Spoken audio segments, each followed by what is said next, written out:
विशाल आन्दोलन कार्यक्रमका अध्यक्ष आन्दोलन परिचालन समितिका संयोजक र नेपाल शिक्षक महासंघका सहअध्यक्ष आदरणीय नानुमाया पराजुलीज्यू, यो विशाल बृहत सडक आन्दोलन कार्यक्रमको कुशल कमान्डर आदरणीय लक्ष्मीकिशोर सुवेदीज्यू, नेपाल शिक्षक महासंघका आदरणीय पदाधिकारीज्यूहरू, आबद्ध सम्बद्ध संस्थाका आदरणीय अध्यक्षज्यूहरू र देशैभरिबाट न्याय र अधिकारको खातिर आफ्नो यो सङ्घर्षको मैदानमा आफ्नो समयलाई व्यतीत गरेर यो मोर्चामा सहभागी तपाईँ सम्पूर्ण आदरणीय गुरुहरूप्रति म अखिल नेपाल शिक्षक संगठनको तर्फदेखि यहाँहरू सबैलाई अभिवादन व्यक्त गर्न चाहन्छु। स्वीकार्नुहोस्। आदरणीय साथीहरू, आज सिंहदरबार र बालुवाटारको लिसान महलमा बसेर नेपालका शिक्षाकर्मीहरूलाई अपमानित गर्ने, नेपालको शिक्षा प्रणालीलाई डोमिनेट गर्ने र यो चाहिँ हाम्रो शैक्षिक क्षेत्रलाई तहस बनाउने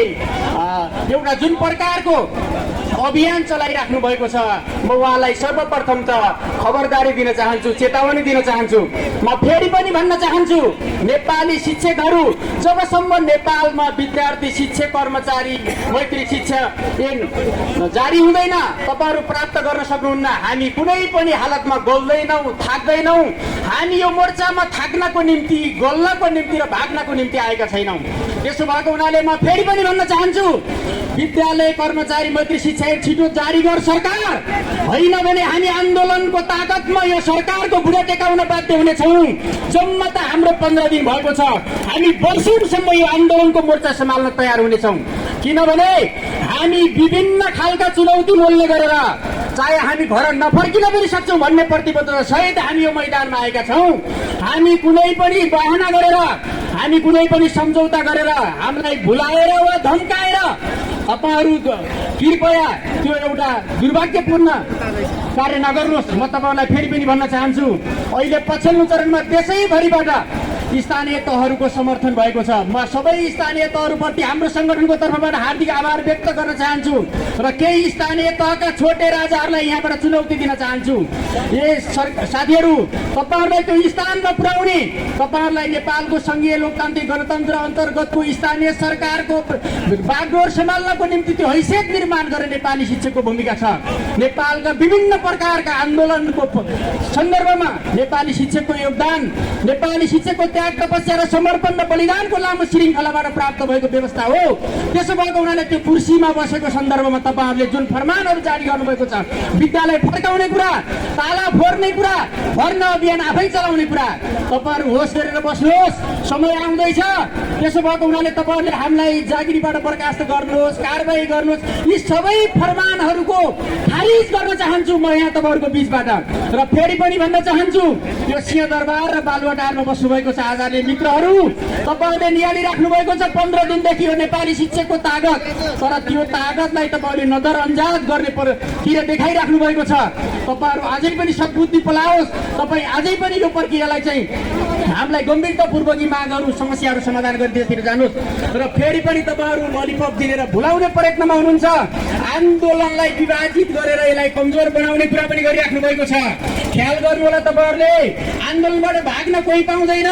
आन्दोलनका विरोधी तत्त्वहरूलाई पनि खबरदारी दिन चाहन्छु। आन्दोलनमा घुसपैठ हुने प्रवृत्तिका मान्छेहरूलाई पनि हामीले नजिकबाट निहालिरहेका छौँ। इतिहासको कटघरामा हामीले तपाईँहरूको हिसाब गर्नेछौँ र समग्रमा नेपालको हामीले एउटा शिक्षक कर्मचारीको माग मुद्दा, शिक्षक कर्मचारीहरूको सेवा सुविधाको मात्रै कुरा गरेका छैनौँ। जो नेपालमा शिक्षा क्षेत्रमा निजीकरण, व्यापारीकरण र माफियाकरणको चङ्गोल छ, त्यसबाट मुक्त गरेर समृद्ध नेपालको एउटा नौलो खालको एउटा सुन्दर शिक्षा प्रणाली लागू गर्न चाहन्छौँ। र त्यो नेपालको शिक्षा प्रणाली कहाँबाट सम्भव हुन्छ त भन्दाखेरि त्यो नेपालको विद्यालय शिक्षा ऐन, जब त्यो बेलाको पञ्चहरूले निर्माण गरेको, त्यो बेलाको राणाहरूले निर्माण गरेको, राजाले निर्माण गरेको ऐनमा टेकेर अहिलेको लोकतान्त्रिक गणतन्त्रात्मक मुलुकको यो समृद्धि गर्न सम्भव छैन। त्यसो भएको हुनाले हामीले भन्न चाहन्छौँ, आदरणीय माननीयज्यूहरू, तपाईँहरूलाई हामीले पटक पटक मतदान गरेर तपाईँहरूलाई पठाएका छौँ। तपाईँहरूलाई पुलको उद्घाटन गर्न पठाएको होइन, तपाईँहरूलाई शिक्षकका विरुद्धमा वक्तव्यबाजी गर्न पठाएको होइन। तपाईहरुलाई हामीले नेपालमा आवश्यक पर्ने नियम कानुनको ग्यारेन्टी गर्नको निम्ति पठाएको हो, कानुन निर्माण गर्ने थलोमा तपाईलाई पठाएको हो। त्यो शिक्षाको, स्वास्थ्यको, विद्यार्थी कर्मचारीको तमाम खालका कानुन निर्माण गरेर नेपाललाई समृद्ध र शक्तिशाली नेपालको रूपमा अगाडि बढाउनको निम्ति तपाईहरुको भूमिका हुन्छ भनेर हामीले पठाएको हो। तर तपाईहरु आफूले एक नियमावली बनाउनुको सट्टा तपाईहरु आफू उद्घाटन गरेर विभिन्न प्रक्रियामा फसिराख्नु भएको छ। म फेरि पनि आग्रह गर्न चाहन्छु आदरणीय मित्रहरू, तपाईहरुले समय छ, तपाईहरुले अझै पनि नेपालको विद्यालय शिक्षा कर्मीलाई व्यवस्थित गर्नको निम्ति ऐन जारी नभएसम्म यो सडकमा आएको विशाल शिक्षक सागर घर फर्किँदैन। बरु हामीलाई मृत्यु प्यारो हुन्छ, हामी मर्न तयार छौँ, तर हामी के हो त भन्दाखेरि भाग्ने छैनौँ र जबसम्म ऐन जारी हुन्न हामी यो सडक छोड्ने छैनौँ भन्ने कुरा राख्दै फेरि पनि यो आन्दोलनको अग्र मोर्चामा हरेक सन्दर्भमा हामीले एक रोटी सास र एक मुठी रगत हुँदासम्म बरु बलिदानी दिन तयार हुनेछौँ, तर यो सरकारलाई झुकाएर शिक्षा ऐन जारी गराएर जानेछौँ भन्ने कुरा राख्दै म अखिल नेपाल शिक्षक संगठनको तर्फबाट बिदा हुन्छु। धन्यवाद। अभिवादन। लाल सलाम।